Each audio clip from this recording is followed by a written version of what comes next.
Hello and welcome to the Optimizing Human Performance podcast. I'm Martin Jones, a human performance specialist, researcher and educator. And I'm Jonpaul Niven, a former Royal Army Physical Training Corps instructor turned academic. Each week we talk to world-leading experts about how to unlock the full potential of those who operate in high-stress, high-stakes environments. We discuss the latest science, innovative strategies, practical wisdom and inspirational stories in the rapidly evolving world of human performance optimization. The Optimizing Human Performance podcast is produced in partnership with the Wavell Room and the Tactical Athlete Performance Centre at Buckinghamshire New University. Today we welcome Dr. Will Conkright to the podcast. Will is a registered dietitian and researcher with over 16 years of experience in clinical, academic and research settings. He primarily works with high reliability populations, focusing on military operational stress, training and recovery. We talked to Will about the role of a dietitian in the military and his challenges. We also dive into the basics of optimal nutrition and examine how people working in high-stress, high-stakes environments can leverage good nutritional habits to positively influence physical and cognitive performance, rest, recovery, and sleep. Hi, Will. Welcome to the Optimizing Human Performance podcast. It's great to have you here today. How are you getting on? Great. Thanks for having me. Awesome. We like to start the podcast by handing over to you to introduce yourself. Who are you? Where are you? What do you do? And how did you get to where you are now? Okay. So in case you can't tell my accent, I'm from the United States, not from your all side of the pond. Grew up in Kentucky, playing sports, was always outdoors exploring. In 2004, I enlisted in the military and came in as a combat medic and finished my schooling. In 2008, commissioned as an officer and went through the Army Baylor graduate program in nutrition. And so my combination interest in health, performance, sports, and cooking kind of took me down that road and joined the Army, served in a variety of roles from food service to outpatient health promotion. And more recently, within the last several years, have served alongside the Army Special Operations Command.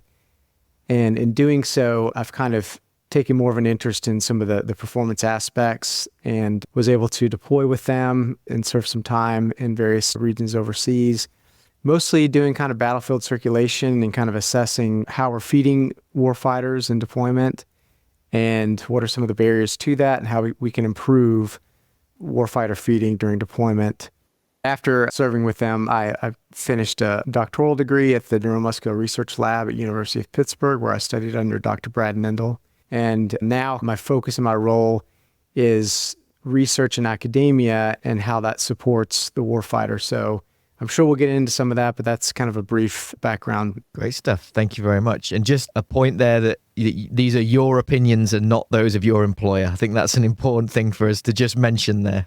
Yes, thank you so much for reminding me of that, because although I'm an Army dietitian, these are certainly my opinions only, and I'm just speaking on behalf of Will Conkright. Great stuff. So, well, as a dietitian, I suppose an important question, considering it's probably 6 o'clock in the morning, I think, where you are in the States. Yes. What did you as a dietitian have for your breakfast this morning?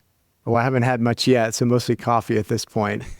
But typically what I would have, probably in about an hour or so, usually some scrambled eggs with some spinach, maybe a little bit of chicken sausage, and then we've been into making some different varieties of muffins lately. So pumpkin muffins have been kind of on the list.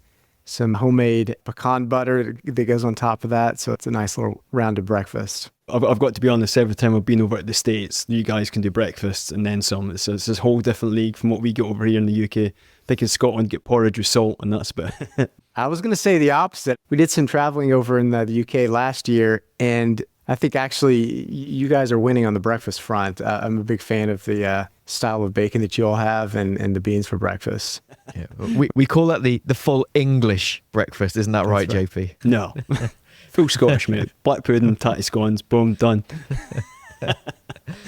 I'm curious. Obviously in the UK, we refer to nutritionists, but in America, it's dietitians. What's the differential between the two? It's a good question. And quite frankly, I think it gets confused so often that some of the agencies that make those decisions just kind of gave up on it several years ago. So a registered dietitian is someone who has completed all of the requirements and has been licensed and credentialed as a dietitian. So that pathway is in the States, a minimum of a bachelor's degree. That's actually changing. They keep moving the goalposts there, but I think in 2024 now is the target where the minimum degree is going to be a master's degree. So you meet those degree requirements, you fulfill an internship, which can range anywhere from typically 6 to 12 months, and that's where you're going around doing some of your clinical rotations and putting basically the classroom work into practice. And then once you've done that, you sit for a board exam and you become a qualified registered dietitian. Now they're calling us registered dietitian nutritionist because I think people just kind of confuse the terms all the time. Nutritionists don't necessarily have any sort of degree requirements. You could technically get a certificate over a weekend or something and call yourself a nutritionist. So that being said, nutrition knowledge is free to everyone. So I'm not a big stickler on who calls people what, but there is a distinction between the two. I think it is the same in the UK that nutritionists can just call themselves nutritionists. Like in the UK, we have certain legally protected titles, and dietitian is one of those that require, just similar to what you said. But I think I agree with you that the principles behind the science of nutrition and the science of dietetics are the same. It's just, it seems to be a different training route. See, I thought the only difference was you all spelled dietitian with the C and we spell it with a T.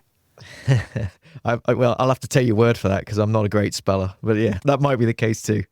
So, Will, can you explain your role then as a serving dietitian within the US Army? So what's your scope of practice?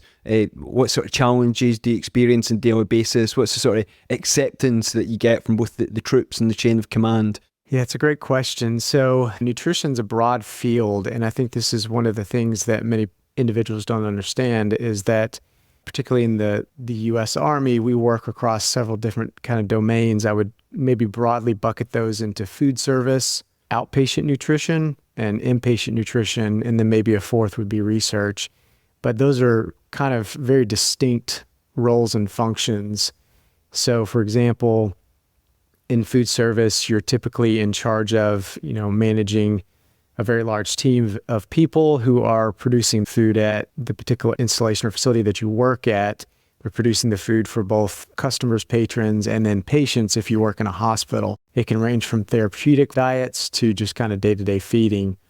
So that's kind of one bucket. And then outpatients, you're sitting down with individuals or sometimes in group settings and delivering nutrition education or working with somebody one-on-one to detail a plan for them. Whereas inpatient, you're working with patients that have been admitted to a hospital and they need some sort of typically medical nutrition therapy. So that might be some form of feeding through a tube or feeding through a vein. And it becomes kind of like working a puzzle. And then research, of course, kind of stands alone on its own as well. So we can work across all of those different areas. And when I joined and started working as a dietitian in the military, I thought to myself, how am I ever going to be good at all of these things at the same time? But the idea typically, especially early on, is that you're a specialized generalist. So you want to be able to do a little bit of everything and kind of work across those different domains. But as you stay in longer and longer, you get those opportunities to kind of specialize in different areas. And that's where, for me, my interests have taken me in the performance and research realm. And in terms of challenges in nutrition, there are many, and it kind of depends on what the context is that we're talking about. But if it's one-on-one types of things you're working with patients, it's no different than you probably trying to get your friend to do something different in training or maybe psychological sport performance. It all comes down to behavior change and kind of working with the person one-on-one to get them to make those changes. So those are kind of challenges at the individual level. From a broader perspective, there are several challenges. As part of the government, you kind of work within the bureaucracy and the regulations that exist. And sometimes those are meant to cover a broad swath and kind of be pretty generic and basic. And while they try to be broad, sometimes there are some restrictions within that left and right boundaries that may provide some constraints or hamstring you a little bit in terms of how you want to feed and what you want to do. Another challenge that I would say is in terms of working with different types of units, getting leader buy-in and buy-in from the culture there. So I think everyone can agree that nutrition is an important aspect of health and performance, but in the day-to-day priorities of different units it can tend to fall to the wayside. So you're always trying to balance the two and find where you can work into the priorities of any particular unit so that you're able to have an effect while not necessarily always being the top priority. And then in terms of trying to make an impact at the unit level, dietitians are typically consultants. So if we're trying to make some changes or improvements, let's say in one of our dining facilities, we are working hand in glove with the staff there and trying to provide some guidance on different menu development ideas or just basic guidelines on providing certain types of nutrients, protein options, so on and so forth, variety. But at the end of the day, they are the ones running that facility.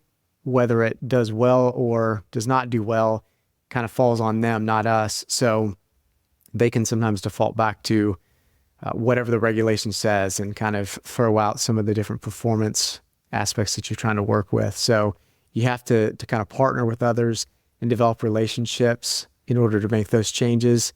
So we are a lot of times working without that authority that you may need to be able to make a positive impact.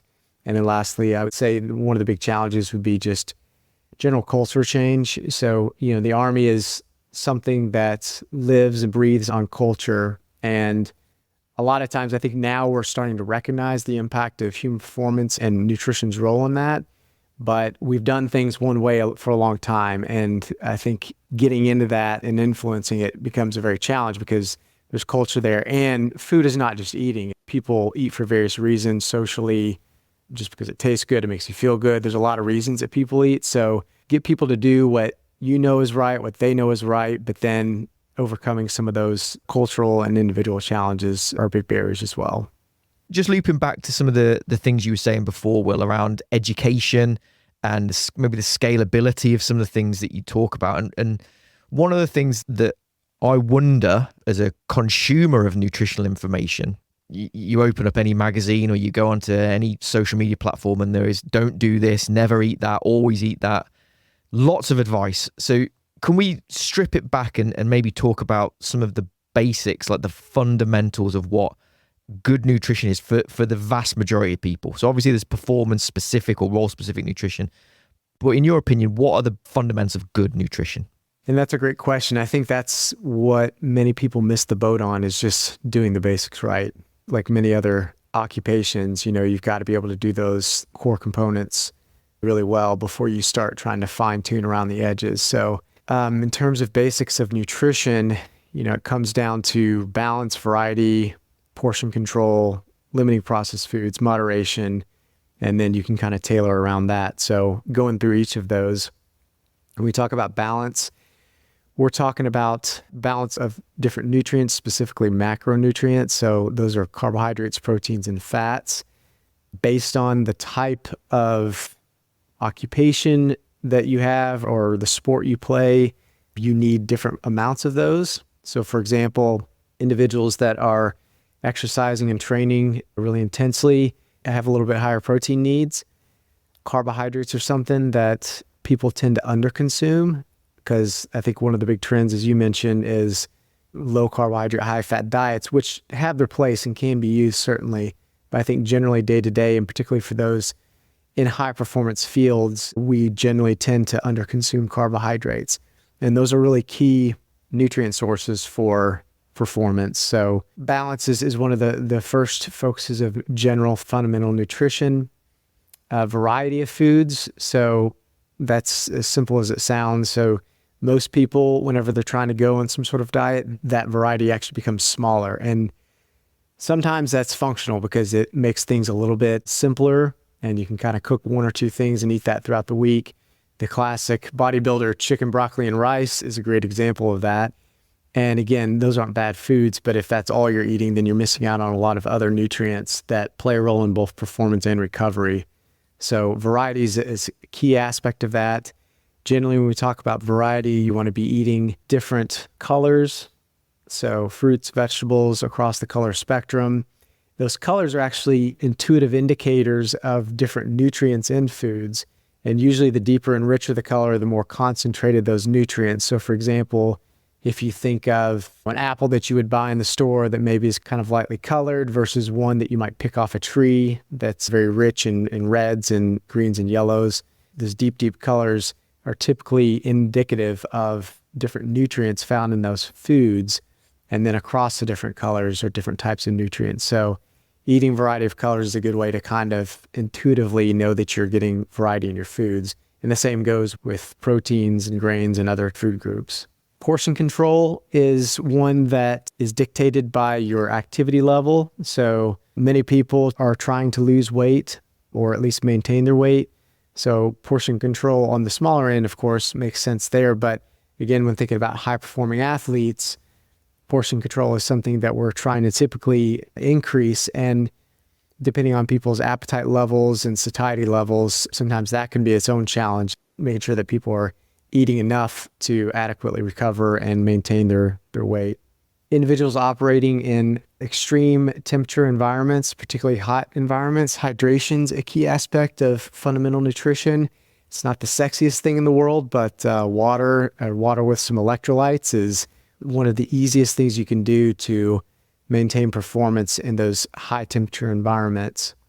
So drinking enough throughout the day and then around those competition levels is a key aspect of nutrition. One of the other components of fundamental nutrition is limiting processed foods and added sugars. If you go into a grocery store, over 70% of the foods have added sugars in them, which is pretty remarkable. And that can sometimes be just, something to balance the flavor, but a lot of times it's loads of added sugar that's adding calories and not typically coming with much nutrition alongside that. So added sugars and processed foods, things that you're finding in packaged food products, are going to be things that tend to be more highly processed. As a general rule of thumb, I typically tell people foods that have 5 ingredients or less are a good rule of thumb, but less is better in terms of processing. So things that you'll find on the perimeter of the aisles are typically the things that you want to search for. And then once you've done all those things, then it comes down to tailoring needs around the individual. And that's when we talk about specific health goals or performance goals, cultural preferences, or different dietary requirements that will start honing in and focusing on specific nutrients and timing and so forth. Great stuff. It reminds me of a video that was a nutritionist that I've worked with before in the UK. He sometimes does his educational piece around the basics of nutrition. And he shows a video of how hot dogs are made, the processing involved in making a hot dog. And I've not eaten one since. Oh, don't tell me that. I was going to say, if that doesn't turn you off from eating hot dogs. Oh, it's disgusting. That's what I was going to have for my lunch. You won't if you watch this video, JP. Go onto YouTube and look at it. It is disgusting. On that issue of portion control, how much to eat, or maybe how many carbohydrates, what's the balance of macros? How do we know? So if you've got someone who has got a relatively sedentary job or lifestyle, maybe they spend a lot of time sat at a screen, versus someone who's got a highly active role in the tactical sphere, or they're, like you say, a performance athlete, something like that. Are there simple ways that listeners can use to get a rule of thumb rather than, the complex lab-based assessments for things like basal metabolic rate? Like, how do we know how much we need to eat? That's an excellent question. And I think the easiest way to go about this is using the plate method. So this is used oftentimes in performance realms, where if you divide the plate in kind of quarters, and you think about a quarter of your plate being protein-based, a quarter of it being something of nutrient-dense foods like fruits and vegetables, and then a quarter being something that's carbohydrate-based. So those would be grains, potatoes. You could also lump fruits into that, but very carbohydrate-rich foods. So people that are in jobs that tend to be more sedentary, you probably only need about a quarter of your plate being very carbohydrate-rich foods. As your activity level and intensity of activity goes up, that will start to go up to a third, and even sometimes up to a half of your plate or your meal should be from those carbohydrate-rich foods, the pastas, the rices, potatoes, so on and so forth. So it really is dependent on your activity level and the intensity of activity that you're doing. And that can change even for the same person. If you've got an athlete who does high intensity activity, they may tend to eat more high carbohydrate-rich meals, half their plate of carbohydrate-rich meals surrounding their activities that they're doing, and then maybe post-activity to replenish glycogen stores or the stores forming your carbohydrates. And then on non-training days, they may scale that back and go more to a third or even a quarter of their plate of carbohydrates. So even within the individual, you can kind of adjust that carbohydrate portion meal to meal based on your activity level. If you're scaling it back and only having a quarter of the plate of those carbohydrate-rich foods, would you scale up the protein or would you scale up the fruit and veg? What's going to go up as carbs maybe come down? Yeah, depending on, again, maybe total energy needs and where somebody needs to be for calories to maintain, gain, or lose weight, I would recommend that people typically start by scaling up the vegetable end of that. But then again, if they're doing a lot of resistance training and just need more proteins or just have a larger body and have higher protein requirements, then scaling up protein and in the absence of the carbohydrates would be what you would want to do. Great. So I'm going to ditch my McDonald's for lunch then and start looking at some lower carbohydrate options and more fruit and veg. Got it. Step one, you're on the right track. I'm sorted. That's it. Thanks, Will. Well, sort of going to the other end of the spectrum then, for those individuals who work in these sort of high resilience roles, so your warfighter, police, fire service, obviously they can be in situations where they have quite a large calorific energy expenditure, and that often isn't offset by what's provided within ration packs, for example. What's the potential implications of that if they go into calorific deficits? I know over here in Europe, there's a lot of talk and discussion around the concept of relative energy deficiency syndrome in sport. And indeed, I've seen some articles now talking about Red M, so that specific applicability to the military. What's the sort of downstream effects of that if someone is in a negative calorific balance for a protracted length of time? So the short answer is declines in performance. That can be both physical and cognitive performance, and then eventually health starts to decline. So when it comes to relative energy deficiency in operational settings, this is something that literature has laid out pretty clearly that, as you mentioned, warfighters that are heavily reliant on rations, a lot of things can happen there. Number one, if you're solely relying on rations, there's limited menu options there. So something as simple as menu fatigue can occur. And with that, you start to have a decline in appetite, and ultimately your total intake goes down. You're consuming less calories overall, and that starts to have implications on performance and health. So both physical and cognitive performance, and then eventually health, meaning things like your immune system starts to not function as well. As warfighters, as their intake declines over time, particularly during these operational settings, you'll start to see losses of fat mass and lean mass.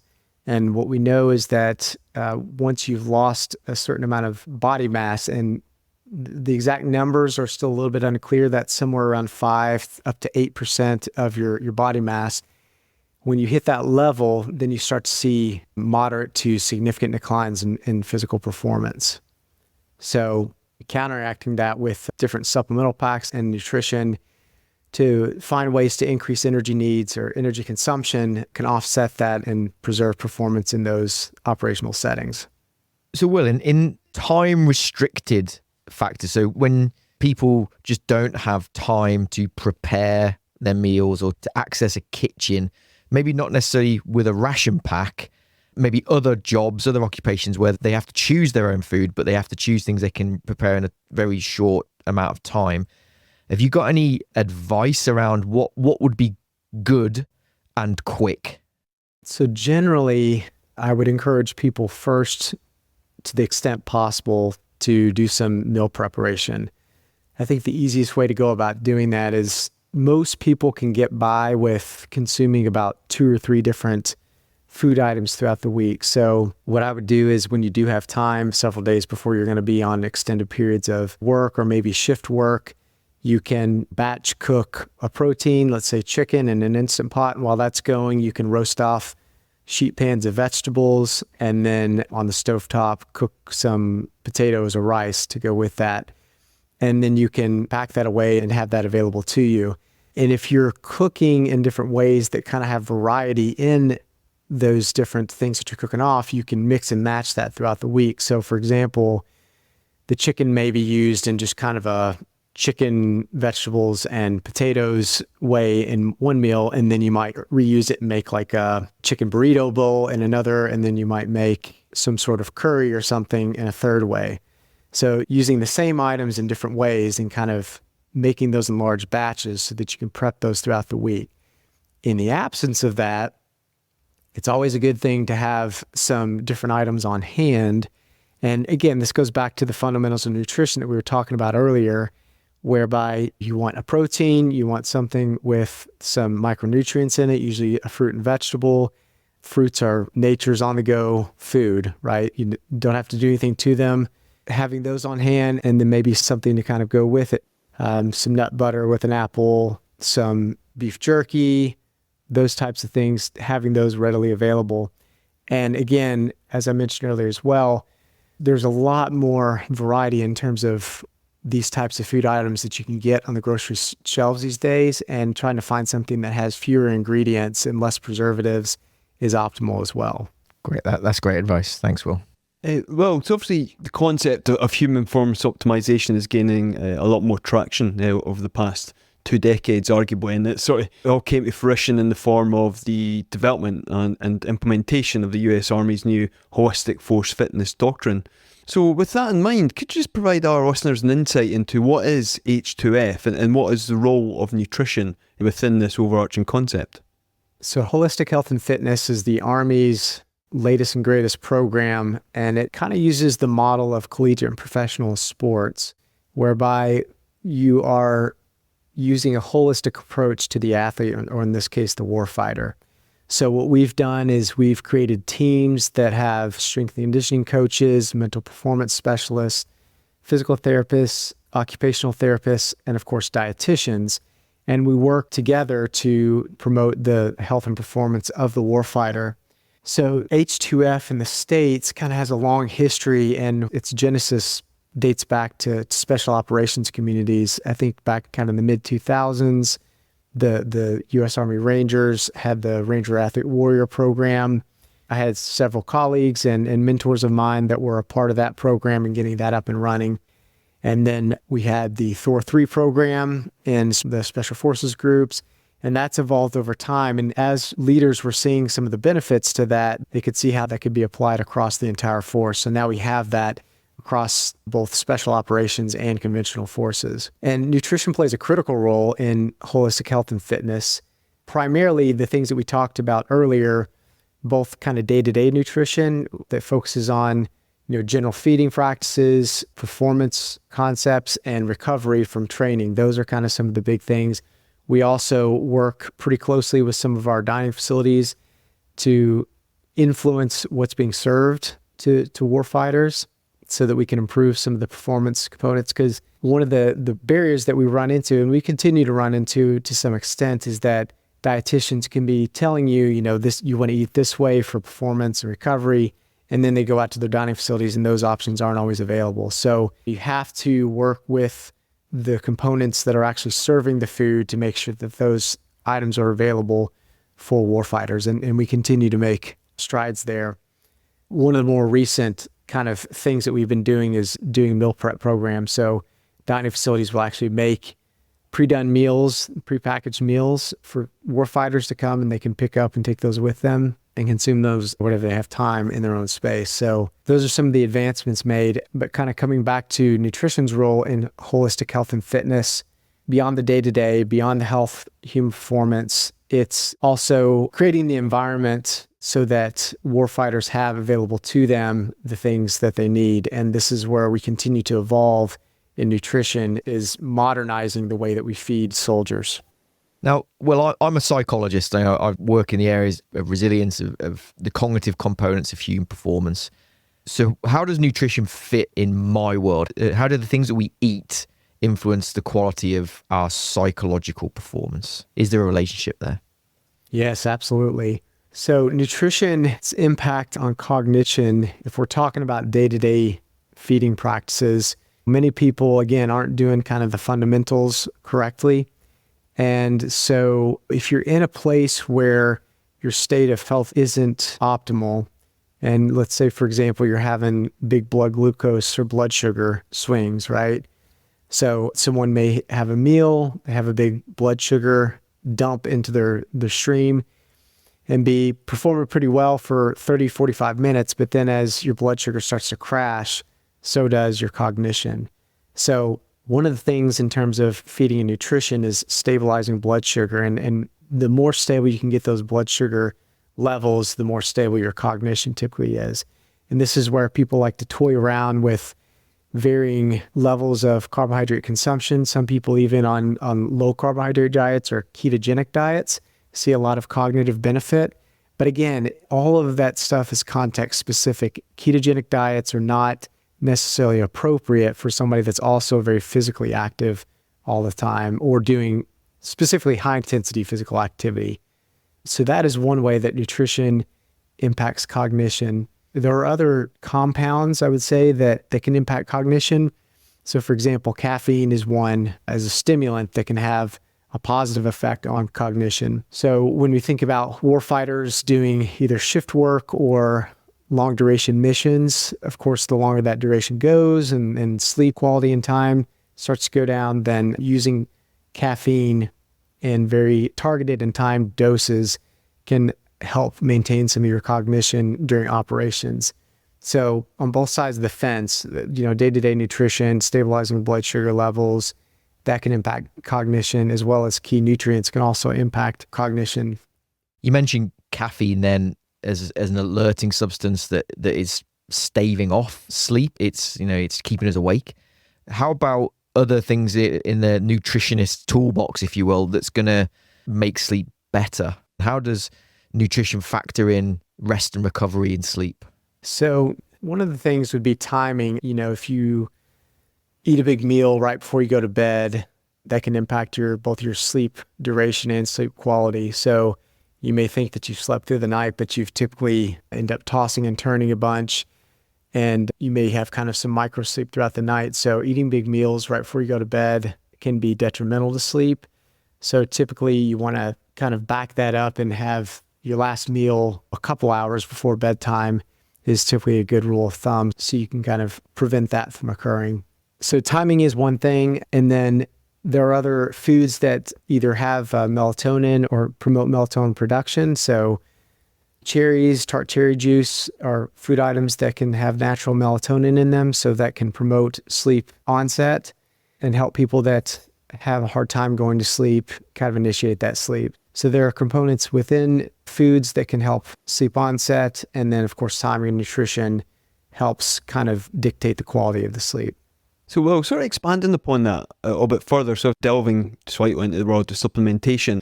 Obviously there's that many supplementations and that much snake oil out there, it's unreal, but there's sort of two areas in the contemporary literature which are of interest.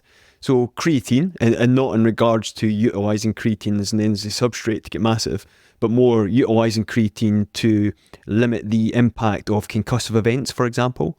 But also tyrosine, the amino acid, the potential use of tyrosine to enhance cognitive performance also under stress. What's your sort of your take on those two supplements and any others which have a reasonable evidence base and also are legal? Yeah, when it comes to nutrition supplements, there's a lot that's out there, probably a lot less that are actually useful for promoting performance or recovery, as you mentioned, say, for example, from traumatic brain injury. So I would say the top supplements on my list of ones to use for general health and performance would be creatine, as you mentioned. It's probably one of the most well-studied nutrition supplements. And there's a lot of literature showing that not only is it beneficial for promotion of strength and muscle, but also there's some benefits to the heart and brain as well.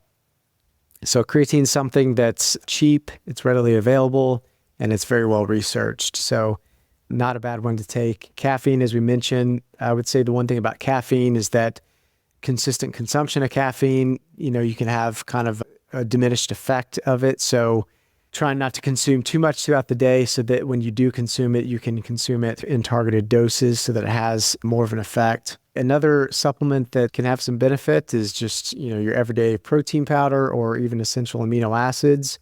So I wouldn't recommend to replace, food when you have access to that. But when it comes back to convenience and consuming foods on the go and just making sure that you're dosing protein throughout the day, protein powders can be an effective supplement to use. And this goes back to the question of eating on the go. So having a protein supplement that is easily mixed and easily consumed is something that you can have. Most people are vitamin D deficient, so vitamin D is another one, and there's more and more research showing that it has wide-ranging impacts from muscle recovery, can help mitigate some inflammation in the body, and also has some effects on sleep. Most people internationally are vitamin D insufficient or deficient, meaning they just don't have enough. So vitamin D is, again, a very cheap supplement to take.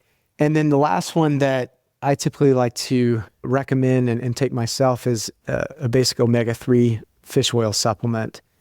So omega-3 fatty acids are pretty important for mitigating the inflammatory response, so they can be helpful in recovery. And there's more literature coming out that demonstrates both its effects on prevention and recovery from traumatic brain injury. So this is certainly something that's relevant to the warfighter, particularly those being exposed to different concussive events.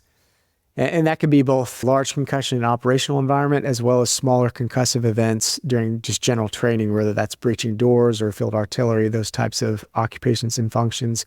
So omega-3 fatty acids can be beneficial for prophylactically or preventative in those scenarios, as well as in recovery. But then there's more literature coming out now that it may actually be helpful in improving muscle quality and some different performance metrics, strength and power performance there. So keep an eye out on the literature there for omega-3 fatty acids and its effects there, but it seems to be one that's going to have positive effects systematically across the body. Do any of those supplements have any effect on more psychological stress? Is there anything that we can take that helps people deal with the more psychological side of stress rather than physiological stresses? What are your opinions on those sort of supplements? Sure. Going back to omega-3 fatty acids, there are, not to get too technical, but there are a few different types. The common ones that you'll see will be DHA and EPA. And there is some literature to support that consuming those DHA and more particularly EPA seems to have a positive effect on different psychological health outcomes. So for example, depression is one where there's been a lot of literature in using omega-3 as a therapeutic for different psychological healths. Are there any caveats? Like, are there any certain groups of people who definitely shouldn't be taking these sort of supplements? Where are the red lines, I guess? Well, I think the biggest thing to consider when taking supplements is the safety and quality of them. Supplements, nutritional supplements are kind of the wild, wild west. There's really no regulation around them. So the best you can do is look for what are called third-party tested supplements. And there are several organizations that do this. So NSF's for Sport is one, Consumer Labs, and there are several others. One of the websites that we have here in the US that's a fantastic resource for nutritional supplements is the Operational Supplement Safety website. You can go there and there's a lot of information on supplements, safe supplement use. And there's also an Ask the Expert link. So you can type in a question about supplements, ranging from, is this supplement safe? Where should I get this supplement? So on and so forth. Type it in, send that question off to the experts, and they get back to you pretty quickly and give you some nice detailed information on whatever supplement that you're interested in. So those are good resources and references for individuals trying to take supplements. But the most important thing, like I said, is looking for third-party tested supplements, because that's going to ensure that the quality and safety and content of those supplements are what they say they are on the label and don't have any sort of harmful contaminants or other products in them. Yeah, that's great. Can you just repeat one more time the name of that website so we can our listeners can write it down? We'll get it in the show notes as well. Yes, that's Operational Supplement Safety, and I believe it's opss.org. Okay, we'll find it and we'll put it in the show notes, because I'm going to look at that after we finish recording. Okay, perfect. Well, a couple of years ago, you published a real interesting article on the concept of precision performance nutrition. Could you just expand upon that further? What is it, and can it be applied at scale? So the idea there is that we all know, just by changing different aspects of our own diets, that people are affected by nutrition differently. And we see this in research as well, and that's evidenced by the variation in data. So you can expose 100 people to the same dietary intervention, and you're going to get a pretty broad range of responses. On average, you may see that individuals are positively affected by a dietary intervention, but the individual doesn't work on averages. So our recommendations generally come from those average responses to a particular dietary intervention, but at the individual level, we don't necessarily always see those same responses. So the idea of precision nutrition or precision performance nutrition is to be able to apply different nutrition concepts at the individual level.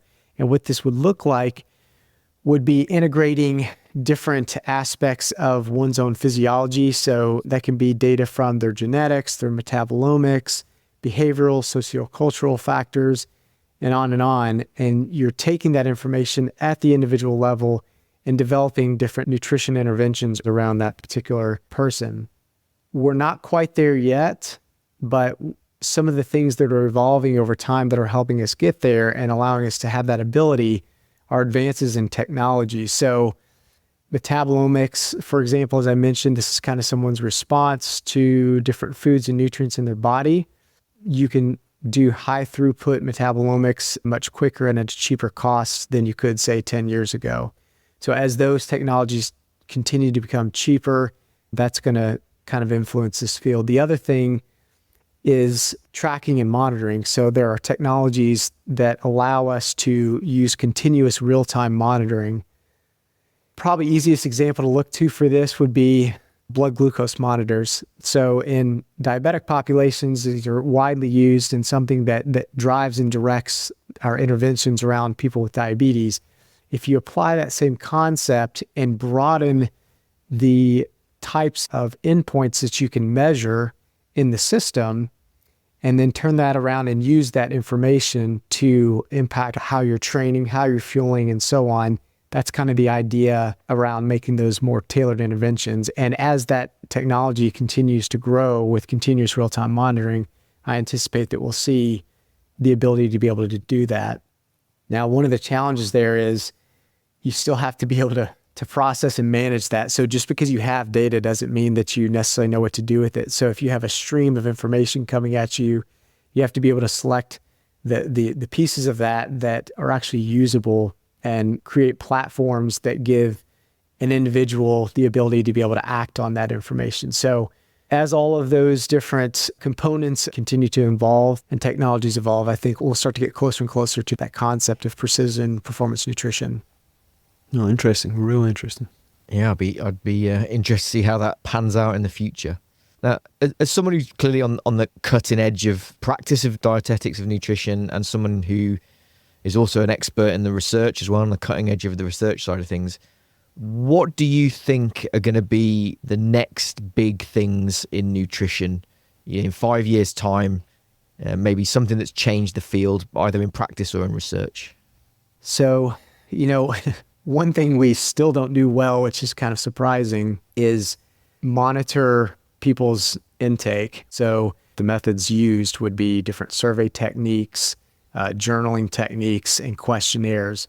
And those do a decent job at estimating intake, but we still don't have a good handle on what people are actually consuming. And until you can kind of become more specific and accurate with that, it's kind of hard to start making some of those more tailored interventions to some extent. So I think advancements in the ability of being able to monitor individual intake is going to be an important one. And some of the different attempts at this have been using, for example, photographic technology. So just simply taking a picture of a meal, and then apps do kind of its best job at estimating the contents, both macronutrient and micronutrient contents of those food items in that meal. And again, that technology is not quite there, but it is one that's under development. So that's one, I think, that's going to be an important one to kind of help us advance down the field. Other ones that help us understand what nutrients are being utilized during performance. And so there's different ultrasound technologies, indirect calorimeters that can kind of help you get a better understanding of what mix of macronutrients that you're using during activity. Those types of technologies are becoming a little bit more mobile so that you can use them while training, and kind of gives you a better sense of what nutrient mixes that you're using during those, and helps you kind of key in on fueling strategies. So those are a couple. It really kind of depends on the context and the specifics of the question when it comes to advancements in nutrition technology. There's a lot of ground there, and it's an open field for discovery. Yeah, I always throw a hand grenade question in most episodes. I think that was yours. One that's a tough one to answer. So you did very well. Thanks, Will. Thanks, Will.